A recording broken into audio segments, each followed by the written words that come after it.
There's some huge news to go over today as the Pittsburgh Steelers have just made a massive move and ahead of their crucial game against the Ravens tomorrow. They have made a move surrounding a wide receiver that many fans have been waiting desperately to get called up. But to break down exactly who this is and discuss what this move means going forward, as well as a bunch of injury updates on this episode and the latest surrounding the Ravens injuries as things have taken a surprising turn there. Ton to go over today, folks. But before we get into it all, if you're a part of the percentage who aren't subscribed to the channel, a very quick reminder to hit that subscribe button. Your guys' support has been unbelievable. Ladies and gentlemen, a lot to go over today, and let's dive right into it. Let's not waste any more time. As of an hour or two ago here from Tom Pelissero, the Steelers have officially elevated wide receiver Marquez Valdes-Scantling from the practice squad, putting him in line to make his Pittsburgh debut Sunday versus the Ravens. Now, this has been a long time in the making. It's been a few weeks now since they signed him, and of course, at the time of signing him, he was, of course, obviously signed to the practice squad, but they were interviewing Aaron Rodgers, they were interviewing Mike Tomlin, Omar, of course, made the signing, and people were thinking, when are they going to call this man up? When is it going to be the time where they call up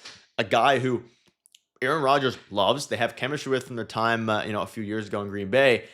When are they going to call him up, especially with the struggles that the wide receiver group has gotten? And then they went out and they signed Adam Thielen, who we also have an update on, but he is getting called up and going to be active tomorrow against the Steelers. You can see this here from Steelers Depot. With the elevation of MVS, we should see both he and Adam Thielen on offense on Sunday versus the Ravens. So Nick Farabaugh also came out and said that he expects the Steelers to activate and play Adam Thielen on Sunday. So he's supposed to, or rather, be activated on Sunday, Adam Thielen, that is. So we're probably going to see a brand new wide receiver core here. And we've seen now multiple times the Steelers go ahead and kind of, change up things as of late, whether that be releasing Darius Slay now and at this point, bring up Marquez Valdes-Scantling, and we'll dive into what this means, going forward. But this is a pretty big deal. We have a ton of injury updates and things like that to go over today, but let's just start with looking at the wide receiver core and kind of what this means going forward. So we look at the way it's been most of the year. It's been Roman Wilson and Calvin Austin, and of course they've been using their tight ends an okay amount. Of course, they have the jumbo set with Darnell Washington, Jonnu Smith, and Pat Freiermuth. But you look at the wide receivers, right? DK Metcalf is obviously the one. You have Calvin Austin and Roman Wilson who have been the 1 and 2. And now, at that point, right, neither of those guys have ran away with it. We were all hoping heading into the season that maybe Roman Wilson was going to take that big leap. Maybe Calvin Austin was going to take that big leap. It's not the case, folks. It is that neither of them have taken that leap. And of course, you have Darnell Washington, who looked good for a while and then ultimately started to flail out a little bit. So now Mike Tomlin has the big decision of figuring out, okay, how are we going to use these wide receivers? Because they haven't used them.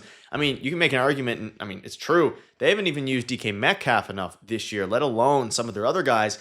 There's a very good chance now, starting on Sunday, it's going to be, this depth chart's going to change to DK, Adam Thielen, or whoever you want to put 2, probably Adam Thielen 2, Marquez Valdes-Scantling 3, and then you figure out the rest from there. And you look at Marquez Valdes-Scantling's stats. Now, of course, this year with the Niners, didn't do a whole lot. 40 yards in 5 games across 8 targets, which, isn't great at all, isn't completely, awful. Because you look at the year before, he had 8 targets for only, not many. He had 385 yards for, last year between a couple teams there, and 411 yards fully, like a decent year last year, right? He's coming off a 411-yard season, but of course this year only 40 yards, which isn't good enough at all. But you look back to his, of course, Super Bowl winning days with the Kansas City Chiefs. Obviously, you have Patrick Mahomes, which is a bit of a different scenario. But you also look at his time in Green Bay. He had his best season of his career, arguably, in 2020 with the Green Bay Packers, was averaging 21 yards essentially per reception. And that was under Aaron Rodgers. And that's the thing that makes this such an interesting and unique signing at this point. It's that,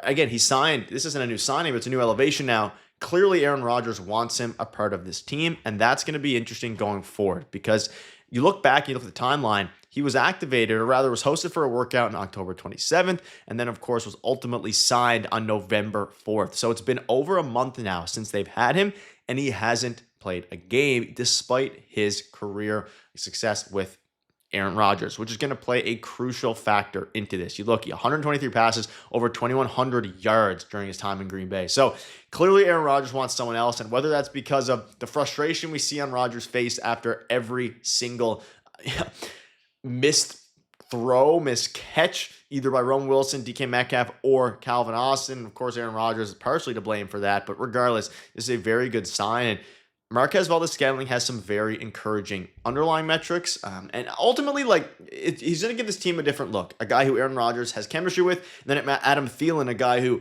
I have full faith is going to be able to get himself open and with some practice here, run the actual proper routes, get on the same page with Aaron Rodgers. And now suddenly you have 2 veteran wide receivers instead of 2 young wide receivers, which doesn't necessarily bear well for the future. But for now, when they're trying to win a game on Sunday to propel their playoff odds to above 75% if they win, I think 25% or lower if they lose, so a 50% swing, I believe it is.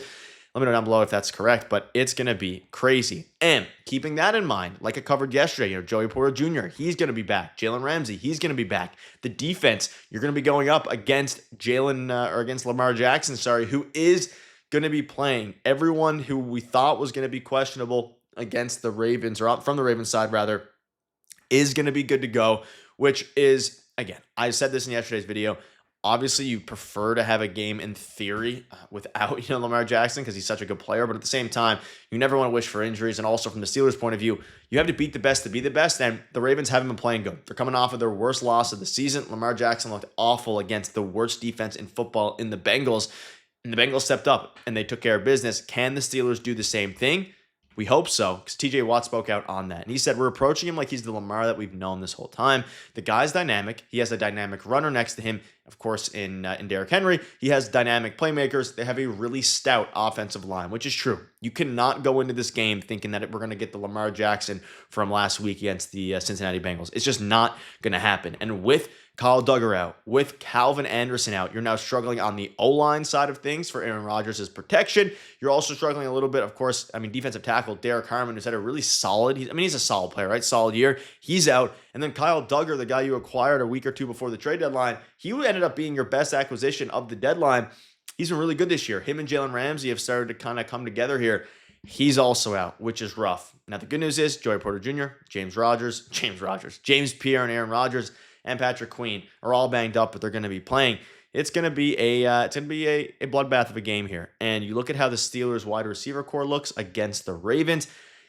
That's going to be the big question, right? How are things going to go? Skronek is good. DK Metcalf, good. Valdez-Scantling, good. Roman Wilson's good. And I think Roman Wilson out of everybody is going to take the biggest hit here if both of these guys, in Marquez or Adam Thielen, start to step up here because, Skronek hasn't been getting a lot of playing time anyway, or a lot of playing time, but not a lot of reception. So it's going to be interesting. And you look at the the injury report here, things are looking quite bleak, but also quite positive depending on which way you look at it. But let me know down below what your thoughts are on this. You guys have been absolutely insane with the support. You've been absolute beasts. Are you worried about the game on Sunday? Biggest game of the year. If they lose, there's going to be serious questions about Mike Tomlin and his future in Pittsburgh. If they win, you have a chance now to take a stranglehold a little bit here on the division, even though if they win, it's not over by any means.